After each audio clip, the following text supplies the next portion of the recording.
व नुसल्लिमु अला रसूलिहिन नबिय्यिल करीम व अला आलिहि व अस्हाबिहि अजमईन। अम्मा बाद फ़अऊज़ु बिल्लाहि मिनश शैतानिर रजीम। बिस्मिल्लाहिर रहमानिर रहीम। या अय्युहन्नासु उअ्बुदू रब्बकुमुल्लज़ी ख़लक़कुम वल्लज़ीना मिन क़ब्लिकुम लअल्लकुम तत्तक़ून। सदक़ल्लाहु मौलाना अज़ीम। मोहतरम मुसलमान भाइयों, अल्लाह जल्ला मजदहू का लुत्फ़ व करम है जिसने हमें रमज़ानुल मुबारक की ये सईद साअतें नसीब फरमाई और ये तौफ़ीक मरहमत फरमाई कि हम आज के इस पुरफ़ितन दौर के अंदर ग़लबे दीन हक़ की बहाली की जिद्दोजहद में मसरूफ़ हैं। अल्लाह तबारक व तआला हमारी इस जिद्दोजहद को मकबूल और कामयाब फरमाए। मैंने आपके सामने सूरा अल बकरा की आयत नंबर 21 की तिलावत का शर्फ हासिल किया है। अल्लाह जल्ला मजदहू ने इरशाद फरमाया, ऐ लोगो, ऐ इंसानों, ऐ मेरे बंदो,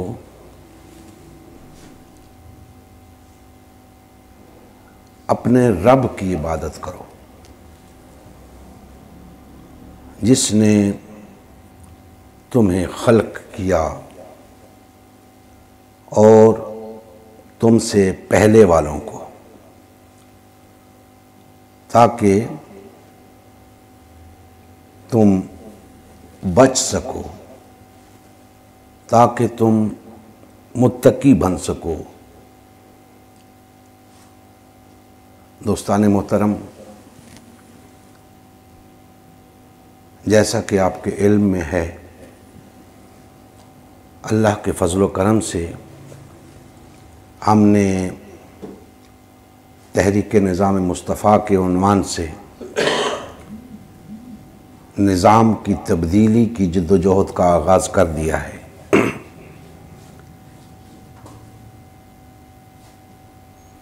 निज़ाम की तब्दीली से क्या मुराद है,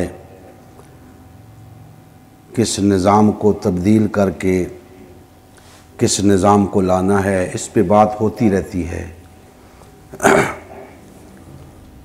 आज इसी हवाले से जो बात आप अहबाब के सामने रखना चाहता हूँ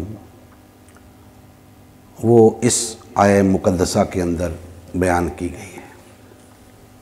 अल्लाह जल्ला मजदहू ने तमाम इंसानियत को मुखातिब करके फरमाया,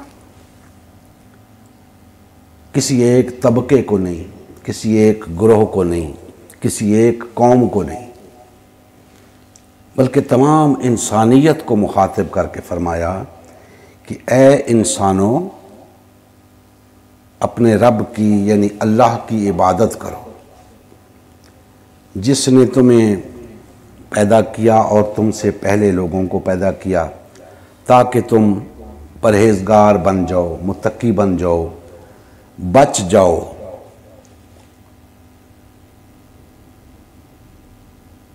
दोस्तान मोहतरम, ये आयत मुबारका हमें ये पैगाम दे रही है कि तमाम इंसानियत को मुखातब करने का मकसद क्या है। तमाम इंसानियत तो अल्लाह को नहीं मानती, उनको मुखातिब करके ये क्यों कहा जा रहा है कि अपने रब की इबादत करो जिसने तुम्हें भी पैदा किया, तुमसे पहले लोगों को पैदा किया। इसका मकसद ये है कि इंसानियत की निजात अगर किसी शय में है तो वो अल्लाह की इबादत है। इसके सिवा इंसानियत की निजात किसी शय में नहीं। और इबादत क्या है, बड़ी तफसील से हम इस पे बहस करते रहे हैं कुरान मजीद की रोशनी में, लेकिन मैं बारहा ये अर्ज़ करता रहा हूँ कि ये इतना वसी मौजू है कि ना सिर्फ इंसान की पूरी ज़िंदगी का अहाता किया हुआ है, बल्कि किसी मुआशरे को हर लिहाज से इस इबादत के तसव्वुर ने घेरा हुआ है। और हत्ता कि अगर तमाम इंसानियत अल्लाह की बंदगी में आ जाए तो उसकी ज़िंदगी के तमाम पहलुओं का अहाता इबादत कहलाता है। तो इबादत एक इंतहाई जामे और वसी मज़मून है। अब इंसानी ज़िंदगी के अंदर हम देखते हैं कि बेशुमार पहलू हैं। एक इंसान की ज़ात आ जाती है, इंसान बनफ्से नफीस खुद, उसके लिए इबादत एक अलग तस्वुर रखती है। उसका यानी इंसान का मुआशरे के साथ ताल्लुक़, इसके लिए इबादत एक अलग तस्वुर रखती है। और इंसानों का मईशत के साथ ताल्लुक़, इसके लिए इबादत एक अलग तस्वुर रखती है। इंसानों का सियासत के साथ ताल्लुक़, इसके लिए एक अलग तस्वुर रखती है। तो इबादत का एक ऐसा मजमूई तस्वुर पेश करना होगा ताकि ना सिर्फ इबादत करने का हक अदा हो सके, बल्कि तमाम इंसानियत की फलाह मुमकिन हो सके। क्योंकि इंसानियत को मुखातिब किया गया है कि अल्लाह की इबादत करो, तो उसकी गर्ज़ व गायत क्या है? यही ना कि तमाम इंसानियत फलाह पा जाए। अब इबादत का जो महदूद तस्वुर है, उसकी रूह से ये बात पाए सबूत को पहुंच चुकी है कि इंसानियत फलाह नहीं पा सकती। क्योंकि इंसानियत अपने अपने तौर पे उस महदूद तस्वुर को सामने रखते हुए इबादत में मसरूफ़ है। मुसलमान अपने अंदाज से कर रहे हैं, हिंदू अपने अंदाज से कर रहे हैं, यहूद और नसारा अपने अंदाज से कर रहे हैं। किसी न किसी हवाले से वो अपने तौर पे इबादत का एक तस्वुर रखते हैं, महदूद तस्वुर, ज़ात की हद तक का तस्वुर, उसको वो लेके चल रहे हैं। और अगर हम इसको मुसलमानों के हवाले से देखें तो मुसलमान भी उस महदूद तस्वुर को लेके चल रहे हैं, लेकिन फलाह की कोई राह नजर नहीं आ रही। दिन ब दिन जिस कदर लोग उस महदूद तस्वुर को अपनाते जा रहे हैं, मसाइल में उलझते जा रहे हैं। क्यों? इसलिए कि जो इबादत के साथ जो ताल्लुक मुआशरत का है उसे नज़रअंदाज कर दिया गया, इबादत के साथ जो ताल्लुक मईशत का है उसे नज़रअंदाज कर दिया गया, इबादत के साथ जो ताल्लुक सियासत का है उसे नज़रअंदाज कर दिया गया।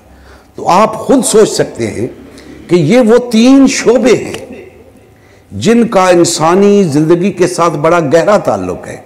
अगर आप इन्हें नज़रअंदाज कर देंगे तो आप फलाह नहीं पा सकते। बच नहीं सकते, मुत्तकी नहीं बन सकते। लिहाजा इबादत का एक मजमूई तसव्वुर जो है उसको सामने लाना होगा, जो जिंदगी के, मुआशरे के हर पहलू का अहाता करे। इसमें कोई शक नहीं कि सियासत एक ऐसा पहलू है कि जिसके अंदर कुव्वत नाफिजा कुछ लोगों को हासिल हो जाती है, लेकिन याद रखें कि सब कुछ कुव्वत नाफिजा के बल बोते पे नहीं होता। बहुत सारे लोगों ने ये कोशिश की, आमिर आए, उन्होंने आकर इस्लाम को इंप्लीमेंट करने की कोशिश की, नहीं हो सका, क्योंकि ये ऐसा काम ही नहीं कि ऊपर से नाफिज कर दिया जाए और अवाम की मर्जी उसमें शामिल ना हो, अवाम ना चाहती हो और ऊपर से कानून लागू कर दिया जाए। वो कानून बन तो जाएगा लेकिन इंप्लीमेंट नहीं हो सकेगा और लोग बतीबे खातिर उसको कबूल नहीं करेंगे, उस पर अमल पैरा नहीं होंगे, जब तक कि लोग ये ना चाहें कि हमारे लिए क्या कानून होना चाहिए। लोगों को इसके लिए तैयार करना जरूरी है और उसकी बुनियाद अल्लाह की इबादत है। अल्लाह की इबादत का तसव्वुर, सही तसव्वुर अगर लोगों तक पहुंचा दिया जाए तो लोग हर उस कानून को तस्लीम करने के लिए तैयार हो जाएंगे जो उन पर लागू किया जाएगा। क्यों? इसलिए कि वो कानून भी अल्लाह की इबादत का ही एक जुज होगा और इबादत को लोग तस्लीम करके बैठे होंगे,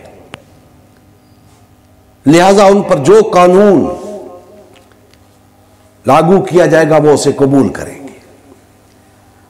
आज दोस्तान मोहतरम, जाती हवाले से जो इबादत का तसव्वुर है, महदूद तसव्वुर, उसके लिए बड़ी मेहनत हो रही है, बड़ी तगोदौ हो रही है। लोग अपना वक्त लगा रहे हैं, माल खर्च कर रहे हैं, अपनी सलाहियतें, अपनी तवानाइयाँ लगा रहे हैं, लेकिन नताइज पैदा नहीं हो रहे, क्योंकि ये अधूरा तसव्वुर इबादत है और अधूरा तसव्वुर इबादत नाकिस हुआ करता है। जब हम पूरा तसव्वुर इबादत पेश करेंगे तो वो मुकम्मल होगा, उसमें कोई नक्स नहीं होगा और लोग जिस पहलू की तरफ भी देखेंगे उन्हें इबादत का कंसेप्ट समझ में आ जाएगा। जिंदगी के जिस गोशे में इबादत को पेश नजर रखेंगे तो वो बात उनकी समझ में आ जाएगी, लिहाजा वो उस पर अमल पैरा हो जाएंगे। तो मुआशरे के अंदर लोगों को अल्लाह की इबादत पे कायल करना है कि भाइयों, अल्लाह ने हमें अपनी इबादत के लिए पैदा किया है और इबादत हमारी महज मस्जिद तक महदूद नहीं है, महज नमाज रोजे तक महदूद नहीं है, महज आपके चंद जाती आमाल या चंद जाती रसूम तक महदूद नहीं है। इबादत का तसव्वुर आपकी पूरी जिंदगी का अहाता किए हुए है, आपके पूरे मुआशरे का अहाता किया हुआ है। लिहाजा उस जामे तसव्वुर को समझे। दोस्तान मोहतरम, जब जाती जिंदगी की हम बात करते हैं, नमाज रोजे की बात करते हैं, हज ज़कात की बात करते हैं, तो ये वो चीज़ें हैं कि इंसान का ताल्लुक अल्लाह के साथ जोड़ती हैं, लेकिन हम देखते हैं कि हमारा ताल्लुक इन चीज़ों की बुनियाद पे अल्लाह के साथ नहीं जोड़ रहा। उसकी वजह यह है कि मुआशरा ऐसी खराबियों में मुब्तला है और मुआशरत में इस कदर बिगाड़ पैदा हो चुका है, सियासत इस कदर दीन से अलग हो चुकी है कि लोग उन चक्रों में फंसे हुए हैं और इबादत के महदूद तसव्वुर को वो पजीराई नहीं मिल रही, वो अपना असर नहीं दिखा रही, क्योंकि दीगर जो मैदान हैं वो इबादत के तसव्वुर से खाली है। और इंसान का सबसे बड़ा मसला इंसान की मईशत है। मईशत एक ऐसी शय है कि अगर ये आजादाना हो, हर शख्स को बराबर मौके मुयस्सर आए रोजगार के, अपना पेट पालने के, तो फिर उसके पास यकसुई होगी। ज़हनी तौर पे अल्लाह के साथ अपना ताल्लुक बहाल करने के, कायम करने के लिए उसके पास वक्त होगा। लेकिन अगर वो हमा वक्त मईशत के चक्कर में रहेगा तो वो फिर रोटी का मोहताज होकर रह जाएगा, फिर वो रोटी के चक्कर में ही पड़ा रहेगा। तो लाजिम है कि इंसान को वो आजादाना माहौल फराहम किया जाए जहां वो अल्लाह की इबादत सही तरीके से कर सके। अब उस आजादाना माहौल के लिए आपकी मुआशरत का दुरुस्त होना भी ज़रूरी है, आपकी मईशत का दुरुस्त होना भी ज़रूरी है, आपकी सियासत का दुरुस्त होना भी ज़रूरी है। और ये वो तमाम चीज़ें हैं जो इबादत से ताल्लुक़ रखती हैं, और हमने इन चीज़ों को इबादत से अलग करके रख दिया है। और हर शख्स ये समझता है कि मईशत के मामले में भी वो आज़ाद है, मुआशरत के मामले में भी वो आज़ाद है, सियासत के मामले में भी वो आज़ाद है, और कुछ पाबंद है तो नमाज रोज़े की हद तक। नमाज पढ़ ली, रोज़ा रख लिया, बहुत हुआ तो ज़कात दे दी, इस्तिताअत हुई तो हज कर लिया। तो दोस्तान मोहतरम, इस नाकिस तसव्वुर के तहत, इस अधूरे तसव्वुर के तहत इंसानियत इस दीन पर अमल पैरा होकर या अल्लाह की इस तरह इबादत करके फतह याब नहीं हो सकती, निजात नहीं पा सकती। अब दोस्तान मोहतरम, इंसान को इन तमाम झंझटों से निजात दिलाने के लिए और अल्लाह की इबादत के सही तसव्वुर से आशना करने के लिए एक जामे तसव्वुर इबादत का, जिसमें ये रसूमात भी हों जिसे हम इबादत आम तौर पे कहते हैं, जिसमें मईशत भी हो, जिसमें मुआशरत भी हो, जिसमें सियासत भी हो, और ऐसा तसव्वुर इंसानियत के सामने रखने की ज़रूरत है ताकि वो पूरे तसव्वुर को लेकर अल्लाह की इबादत के लिए तैयार हो। नाकिस तसव्वुरात जब तक दिए जाते रहेंगे, इंसानियत इसी तरह जुल्म की चक्की में पिसती रहेगी, इसी तरह मसाइल का शिकार रहेगी। ज़रूरत इस अमर की है कि उस सही तसव्वुर को, जामे तसव्वुर को आम किया जाए और लोगों को बताया जाए कि लोगों, इबादत का तसव्वुर महज यही नहीं जो आप समझ रहे हैं। नमाज पढ़ ली, रोजा रख लिया, दाढ़ी रख ली, सर पे टोपी रख ली, अमामा रख लिया, तस्बीहात में पकड़ ली और मीलाद की महाफिल कर ली, मुहर्रम के जुलूस निकाल लिए, सीरत कॉन्फ्रेंसेस मुनक्किद कर ली। यही नहीं है तसव्वुर। इबादत का तस्वुर बहुत वसी है और इंसान को जिस मसले ने घेर रखा है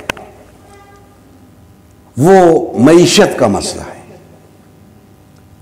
और उसी मईशत को सहारा देने के लिए हुकूमतें वजूद में आती हैं। मईशत अगर सही सुतूनों पे इस्तवार हो तो हुकूमत भी सही सुतूनों पे इस्तवार आएगी, और अगर मईशत ऐसी बेलगाम हो कि वो इंसानियत का खून चूस रही हो, तो फिर वही लोग जो उस मईशत को कंट्रोल कर रहे हैं वही लोग सियासत में भी आएंगे, और आम आदमी के लिए ना मईशत के मैदान में कोई जगह होगी ना सियासत के मैदान में कोई जगह होगी, और मुआशरत तो उस वक्त तबाह होकर रह जाती है जब मईशत भी बदउनवान लोगों के हाथ में हो और सियासत भी बदउनवान लोगों के हाथ में हो। लिहाजा आज जिस बात की जरूरत है वो ये है कि आमतुन नास के सामने इबादत का वो तस्वुर रखा जाए कि जिस पर अमल पैरा होकर इंसानियत निजात पा सकती है, उसे मईशत भी दुरुस्त मुयस्सर आ सकती है, सियासत भी दुरुस्त मुयस्सर आ सकती है, और फिर मुआशरत भी अच्छी वजूद में आ सकती है। तो दोस्तान मोहतरम, मईशत इस वक्त जो पूरी दुनिया के अंदर राइज है वो जालिमाना मईशत है, सरमायादारियत है, कहीं कहीं इश्तराकियत है, अक्सर सरमायादारियत है पूरी दुनिया के अंदर, जबकि सरमायादारियत एक बिल्कुल अलग शय है, इश्तराकियत बिल्कुल अलग शय है, और इस्लाम या इस्लामी मईशत बिल्कुल अलग शय है। हमें इस्लामी मईशत को सामने लाना होगा ताकि लोग उसे अपनाएं और उस जालिमाना मुआशी निज़ाम से निजात पाएं और इस रोटी के चक्कर से निकलें, उन्हें मुआशी आज़ादी नसीब हो। सरमायादारियत और इश्तराकियत ये मईशत की दो इंतहाएं हैं। सरमायादारियत क्या कहती है कि हर शख्स को आज़ादी हासिल है, वो जितना कमा सकता है कमाए, जितनी दौलत इकट्ठी कर सकता है करे। नतीजा क्या निकला कि सरमायादार मुआशरों पर छा गए, दौलत चंद हाथों में मुर्तकिज हो गई, और दिन ब दिन सरमायादार कम होते जा रहे हैं, गरीब बढ़ते जा रहे हैं, दौलत मुर्तकिज हो रही है चंद हाथों में, छोटे सरमायादार को भी हड़प कर जाती है यह सरमायादारियत। और दूसरी तरफ इश्तराकियत है, वो इससे भी जालिमाना है। इश्तराकियत में यह होता है कि तमाम ज़राए पैदावार हुकूमत के हाथ में होते हैं। अब हुकूमत लोगों का खून निचोड़ती है उनसे बेगार लेती है, उनसे कारखाने कायम करती है, लोगों से उनकी ताकत से ज्यादा काम लेती है, और देती क्या है? 2 वक्त की रोटी। वो उससे भी जालिमाना है। ये 2 इंतहाएं मैंने अर्ज किया कि मईशत के अंदर ये 2 इंतहाएं हैं, और इस्लाम हर लिहाज से एक एतदाल की राह है। इस्लाम हमें एतदाल की राह अता करता है, और इन दोनों इंतहाओं के दरमियान एतदाल की राह है। और वो क्या है? दोस्तान मोहतरम, ये चूंकि एक तवील मौजू है, इसको हम वक्तन फवक्तन बयान करते रहेंगे, लेकिन आज की नशिस्त में इतना समझ लें कि ये जो दरमियान की राह है, इत्तेदाल की राह, वो इस्लामी मईशत है और उसके अंदर एक ऐसा मुआशी निज़ाम है जिसमें इंसानों को ना सिर्फ आज़ादाना माहौल मुयस्सर आता है बल्कि सरमाया चंद हाथों में सिमट कर रहने की बजाय तमाम लोगों के अंदर फैल जाता है। कैसे फैल जाता है, ये एक तवील गुफ्तगू है जिसको सरसरी तौर पे बयान नहीं किया जा सकता। इंशाअल्लाह उसको बयान करेंगे, लेकिन आज बस चंद चीदा बातें आपके सामने रखने की कोशिश करूंगा कि मिसाल के तौर पे आज हम देखते हैं कि हमारे मुल्क के अंदर सरमायादाराना निज़ाम कायम है। चंद हाथों के अंदर दौलत सिमटी हुई है। ये दौलत कैसे निकले वहां से, ये दौलत वहां से कैसे निकले और क्यों निकले, सवाल पैदा होता है। क्यों निकले, इसका जवाब तो यह है कि यह दौलत उनकी है ही नहीं। यह दौलत उनकी है ही नहीं, ये लोगों का हक मार रखा है उन्होंने, ये गसब कर रखी है दौलत उन्होंने। उनका हक उतना ही था जितनी उनकी जरूरत है, उससे ज्यादा दूसरे लोगों का हक था जो उन्होंने दबा लिया है। उसको निकालना है, जबरन नहीं, जबरन नहीं निकालना, अल्लाह के हुक्म के मुताबिक निकालना है। जो लोग अल्लाह के हुक्म को मानेंगे, अल्लाह की इबादत के तसव्वुर को समझेंगे, इंशाअल्लाह वो खुद निकालेंगे।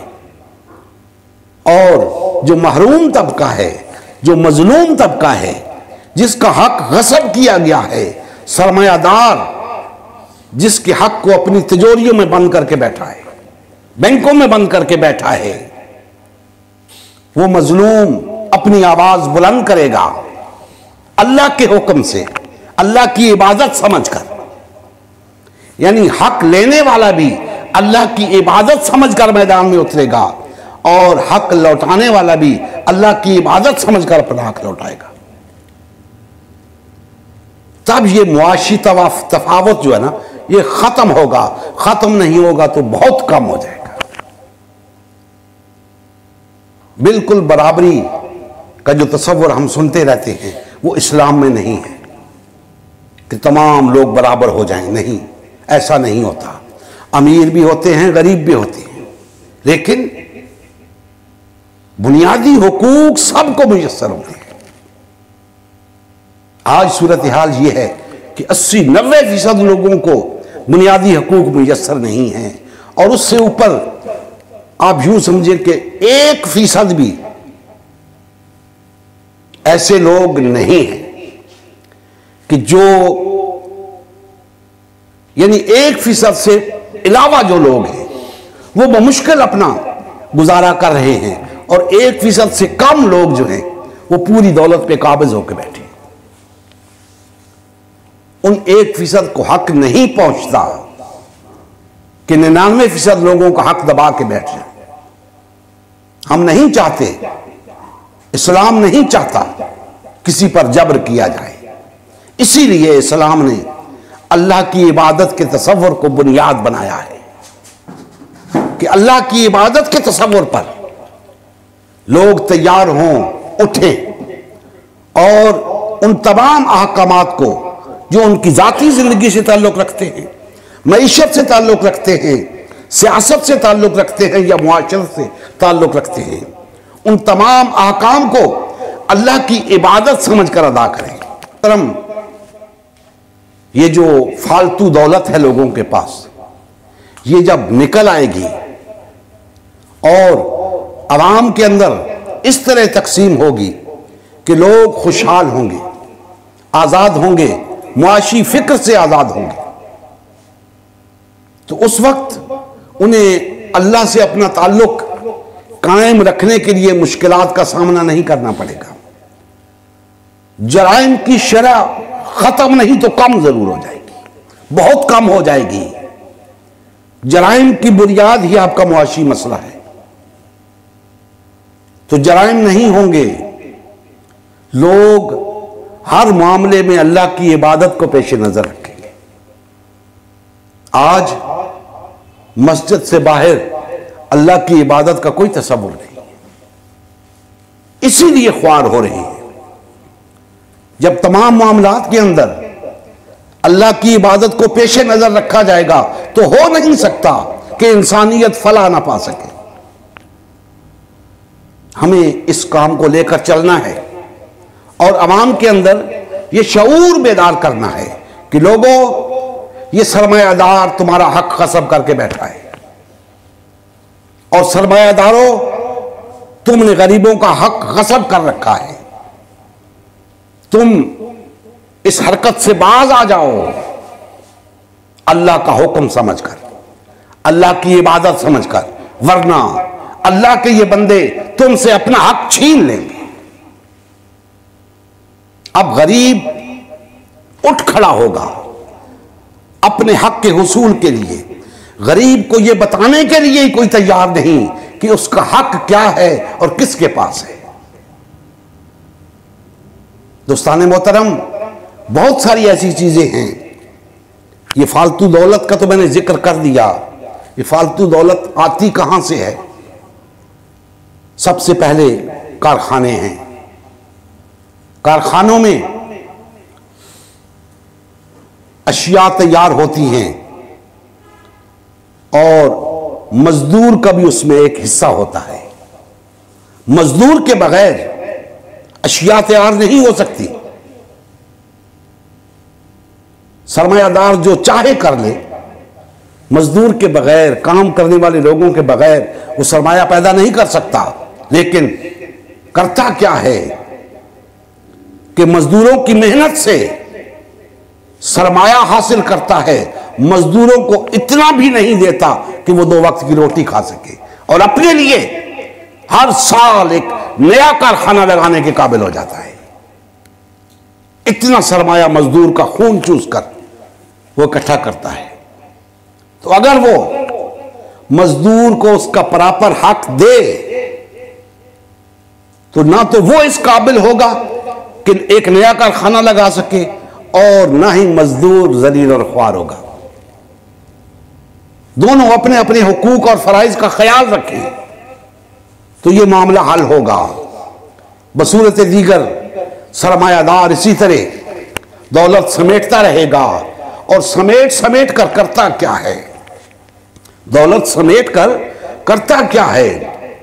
उसे रख देता है गैर पैदावारी अमल। उससे कुछ पैदावारी अमल नहीं होता। बहुत हुआ तो क्या करता है? ऐसे काम करता है जहां दौलत लगाने से पैदावार नहीं होती। जमीन खरीद लेता है, मकानात बनाने शुरू कर देता है, प्लाजे खड़े कर देता है। उससे उसकी दौलत वहां डंप हो गई। अब उसने गैर पैदावारी चीजों पे सरमाया लगा दिया। अब वो चाहता है कि उनसे भी पैदावार हासिल करे, सरमाया हासिल करे। फिर वो क्या करता है? फिर वो चीजें लोगों को किराए पे देता है, और गरीब तबका जो पहले ही सरमायादार की गिरफ्त में है, मजीद अपना खून निचोड़ के उसके हवाले करता है किराए की शक्ल में। तो किराएदारी सिस्टम खत्म कर दिया जाएगा। किसी शख्स को दूसरा घर रखने की इजाजत नहीं होगी। एक घर होगा उसके पास।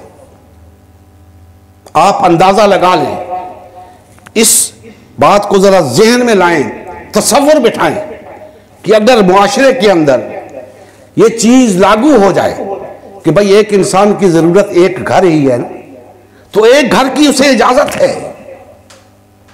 यह बाद में तय किया जाएगा घर कितना बड़ा होना चाहिए, लेकिन एक घर के अलावा दूसरे मकान की इजाजत नहीं होगी। जब दूसरे मकान की इजाजत नहीं होगी तो किरायादारी सिस्टम खत्म हो जाएगा।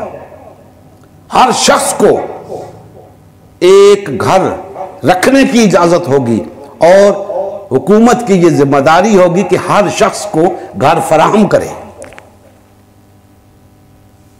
जब किराएदारी सिस्टम खत्म होगा तो आप अंदाजा लगा सकते हैं कि मुआशरे के अंदर कितनी खुशहाली आएगी, कि तमाम लोगों के आज जो शख्स 50,000 रुपए बमुश्किल कमाता है तो एक छोटे से घर में 25-30 हजार तो किराए में दे देता है। अब मुझे यह बताएं कि इस सरमायादाराना माहौल के अंदर दीगर मामलात भी तो हैं, उसने रोटी पानी भी तो लेनी है, उसने बच्चों को तालीम भी तो दिलानी है, उसने इलाज भी तो करवाना है, और ये तमाम चीजें जो हैं ये सरमायादार के कंट्रोल में हैं। वो इतनी महंगी हो चुकी हैं सरमायादार की बदौलत कि वो 20-25 हजार में उसका गुजारा नहीं होता। लिहाजा वो हमा वक्त इसी चक्कर में रहता है कि कहीं से 15-20 हजार और हो जाएं, मेरे हालात ठीक हो जाएं, कहीं से कुछ और आ जाए, मेरे हालात बदल जाएं। लेकिन हालात नहीं बदलते। जितनी देर में उसकी आमदनी 50,000 से 1 लाख होती है, महंगाई 2 लाख को छू रही होती है। इसी तरह बिजली के बिल, गैस के बिल, पानी के बिल, हर शय, चूंकि ऊपर जो निजाम है वो भी सरमायादाराना है। उनके पास भी और कोई हल नहीं है सिवाय कौम का खून निचोड़ने के। तो कौम को यह बात समझनी होगी कि लोगों, हुकूमतें बदलने से तुम्हारा काम नहीं चलेगा जब तक निजाम को नहीं बदलोगे, और निजाम को बदलने के लिए अपने हुकूक का तहफ़्फ़ुज़ करना होगा, अपने हुकूक के लिए मैदान में उतरना होगा। तुम्हारे हुकूक सरमायादार ने गस्ब कर रखे हैं। उठो, सरमायादारियत के खिलाफ जंग बपा कर दो, पुरामन जंग, कोई तोड़ फोड़ नहीं, कोई जलसा जुलूस नहीं, सिर्फ तुम आगाह हो जाओ और उसे आगाह कर दो कि आज के बाद यह निजाम आने वाला है, हम ये निजाम लाने वाले हैं। और अल्लाह की इबादत के तसव्वुर को समझो, हम कोई जबर नहीं कर रहे, तुम सब मुसलमान हो। अल्लाह की इबादत के तसव्वुर को समझो, और अल्लाह की इबादत समझते हुए ये सब कुछ गरीबों को लौटाने के लिए तैयार हो जाओ। दोस्तान मोहतरम, हमने एक फिजा क्रिएट करनी है, और आमतुल मुस्लिमीन, आमतुल नास अक्सरियत में हैं, मजलूम हैं, महरूम हैं, महकूम हैं। उन्हें हमारी बात समझ आएगी कि उनके हुकूक तब तक नहीं मिल सकते जब तक ये सरमायादाराना निजाम नहीं बदलता, और उनके हुकूक पर सरमायादार सांप बन के बैठा है। सरमायादार से अपने हुकूक वापस लेने हैं, इस सरमायादाराना निजाम को बदलना है, और वो मुतदिल निजाम कायम करना है जिसे हम इस्लामी मईशत कहते हैं। और वो सब अल्लाह की इबादत के अंदर आता है, उससे बाहर नहीं। तो हमने अल्लाह की इबादत करनी है। अल्लाह ने हमें अपनी इबादत के लिए पैदा किया है, और अपनी इबादत में ही हमारी फलाह रखी है। तो हम क्यों नहीं आते अल्लाह की इबादत की तरफ? हम सबको अल्लाह की इबादत की तरफ लौटना है। मजलूम को भी, जालिम को भी, महकूम को भी, हाकिम को भी, महरूम को भी और गासिब को भी, सबको लौटना है अल्लाह की इबादत की तरफ। और इस तरह जब अल्लाह की इबादत का जामे तसव्वुर हम एक अपने खित्ते में पेश कर देंगे, अमलन हो नहीं सकता कि इंसानियत कशां कशां इस निजाम की तरफ दौड़ती ना है। इसी में इंसानियत की फलाह है। आज इंसानियत इस निजाम को तरस रही है। आपको अंदाजा ही नहीं कि लोग किस तरह जुल्म और सितम की चक्की में पिस रहे हैं। हम जिन मुआशरों की मिसालें देते नहीं थकते। जाएं उनसे पूछें उनकी क्या हालत है। बहुत बुरे हालात में इंसानियत अपनी जिंदगी गुजार रही है। सरमायादाराना निजाम इंसानियत को चक्की के दो पार्टों में पीस रहा है। इंसानियत के पास कोई राह नहीं है। लोगों ने राह निकाली, किसी ने सोशलिज्म की राह निकाली, किसी ने कैपिटलिज्म की राह निकाली, सरमायादारियत की और इश्तिराकियत की। ये ऐसे नहीं निकल आई इस्तिलाहात, ये तहरीकें ऐसे नहीं चल पड़ी। ये लोगों को लोगों के हुकूक दिलाने के लिए तहरीकें उठी हैं, लेकिन चूंकि उनके पीछे जज्बा मुहर्रिका जो है वो अल्लाह की रजा नहीं था, इसलिए वो तहरीकें नाकाम हो गई। इंसानियत को फलाह नहीं दे सकी, इंसानियत को वो निजाम नहीं दे सकी जिसमें इंसानियत की फलाह है, निजात है। इस्लाम वो वाहिद निजाम है जिसके पीछे जज्बा मुहर्रिका अल्लाह की रजा है। जब लोग अल्लाह की रजा पे राजी हो जाते हैं तो फिर एक ऐसा आदिलाना मुआशरा मुनस्सा शहूद पे उभरता है जिसकी मिसाल देनी मुश्किल हो जाती है। आज भी लोग खिलाफत राशिदा की मिसाल देते हैं, हजरत उमर रजी अल्लाह ताला अन्हो के दौर की मिसाल देते हैं कि ऐसा दौर फिर आ नहीं सकता, ऐसा आइडियल दौर था। तो दोस्तान मोहतरम, उस दौर को फिर लौटाने के लिए हमें फिर वही कुछ करना होगा जो उस दौर में हुआ करता था। उस दौर में सरमायादारियत नहीं थी, एक फितरी मुआशी निजाम था। हमने उस फितरी मुआशी निजाम की तरफ लौटना है। इंशाअल्लाह मजीद गुफ्तगू अगली नशिस्तों में करेंगे। अल्लाह जल्ला मजदहू हमारे हाल पे रहम फरमाएं और हमें कमाहक्कुहू उस दीन को, उस निज़ाम को नाफिज करने की तौफीक अता फरमाएं जिसमें तमाम इंसानियत की फलाह है। वमा अलैना इल्लल बलागुल मुबीन।